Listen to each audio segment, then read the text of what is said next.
Olá, minha gente querida, paz do Senhor Jesus, que Deus abençoe você, que Deus abençoe seu lar, sua casa, que Deus abençoe a sua vida, seus projetos, seus sonhos.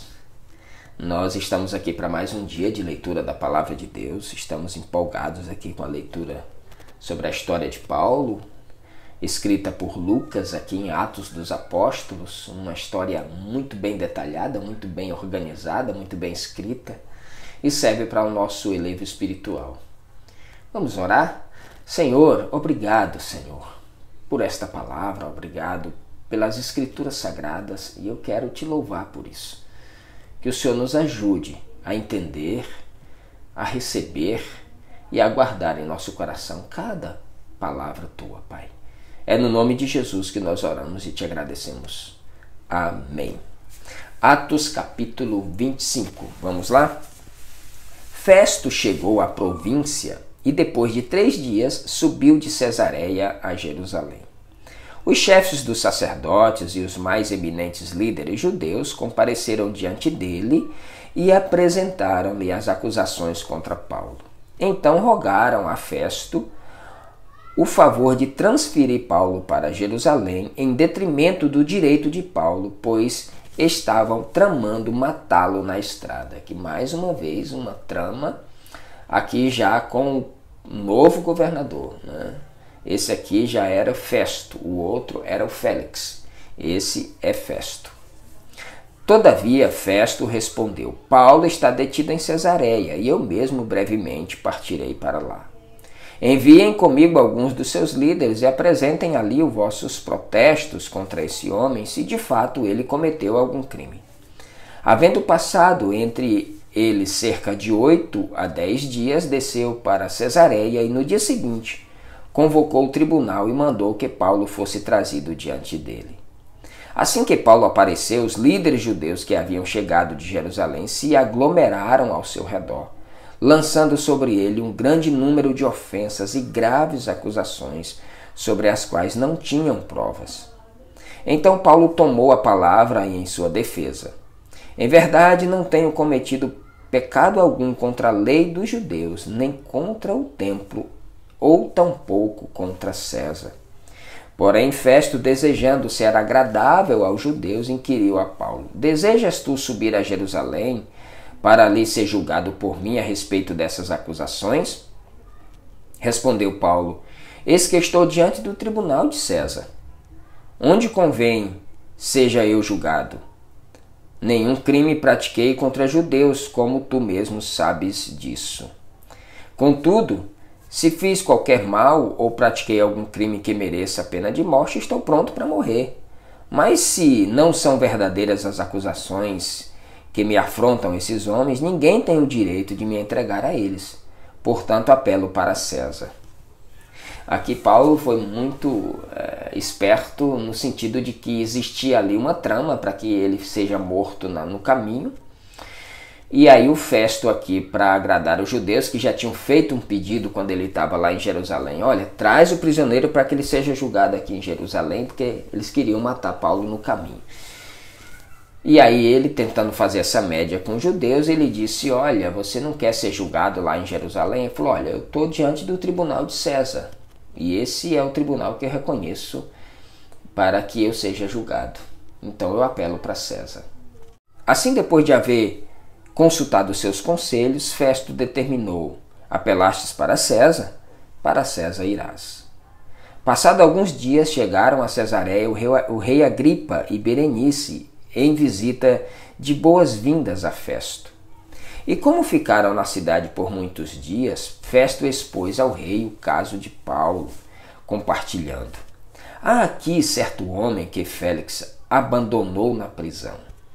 Quando estive em Jerusalém, o chefe dos sacerdotes e os líderes dos judeus protestavam graves acusações contra ele, reivindicando que fosse condenado. Entretanto, eu lhes expliquei que não é costume dos romanos condenar ninguém sem que o acusado tenha diante de si os acusadores e possa exercer plenamente o seu direito de defesa. Quando eles se reuniram aqui no dia seguinte, sem perda de tempo, convoquei o tribunal e ordenei que o homem fosse apresentado. No entanto, Quando seus acusadores se levantaram para proceder às acusações, não apontaram nenhum dos crimes que eu imaginava. Ao contrário, levantaram apenas algumas questões relativas à sua própria religião, sobre as quais discordavam dele. E quanto a um certo Jesus, já morto, o qual Paulo alega insistentemente que está vivo. Diante de tudo isso, fiquei sem saber como investigar corretamente a questão. Por isso, indaguei se ele estaria disposto a ir a Jerusalém e ali ser julgado a respeito destas acusações. Porém, apelando Paulo para que ficasse sob custódia até ser julgado pelo imperador, ordenei que permanecesse detido, aguardando o momento em que eu pudesse enviar a César. Então o rei Agripa propôs a Festo, pois eu também gostaria de ouvir esse homem. Ao que Festo consentiu. Amanhã o ouvirás. No dia seguinte, Agripa e Berenice chegaram com grande pompa e entraram na sala de audiências, juntamente com seus altos oficiais e os homens mais importantes da cidade. Então, por ordem de Festo, Paulo foi trazido. Observe aqui, irmãos, que, olha só, diante de todos os magistrados e de toda a cúpula, tanto da cúpula religiosa como dos governadores, dos prefeitos, das autoridades civis, religiosas, Paulo teve a oportunidade de falar do Evangelho, de expor a sua defesa, de testemunhar, de pregar o Evangelho. E esse era o plano de Jesus.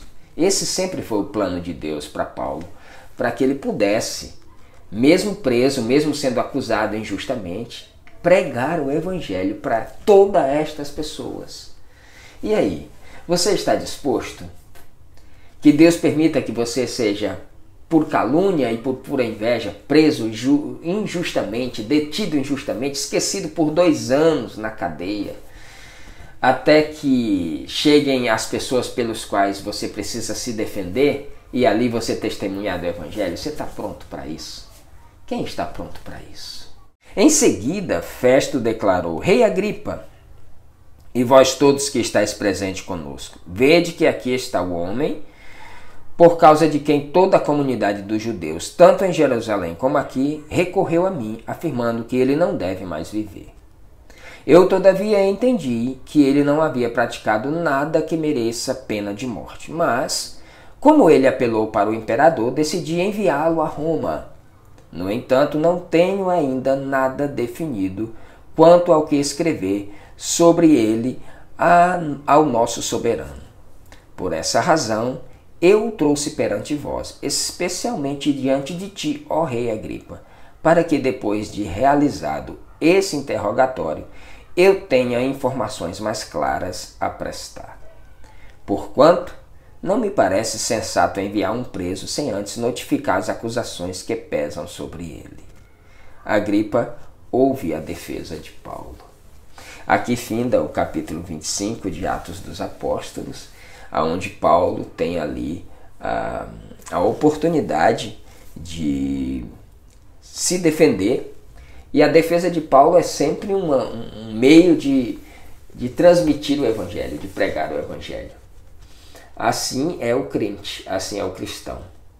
Ou na prisão, ou na calúnia, ou em qualquer que seja a circunstância, ele sempre acha um meio de pregar o Evangelho. Seja uma pessoa assim. O mundo está precisando de pessoas assim. Que Deus abençoe. A gente se encontra aqui amanhã no capítulo 26. Até lá.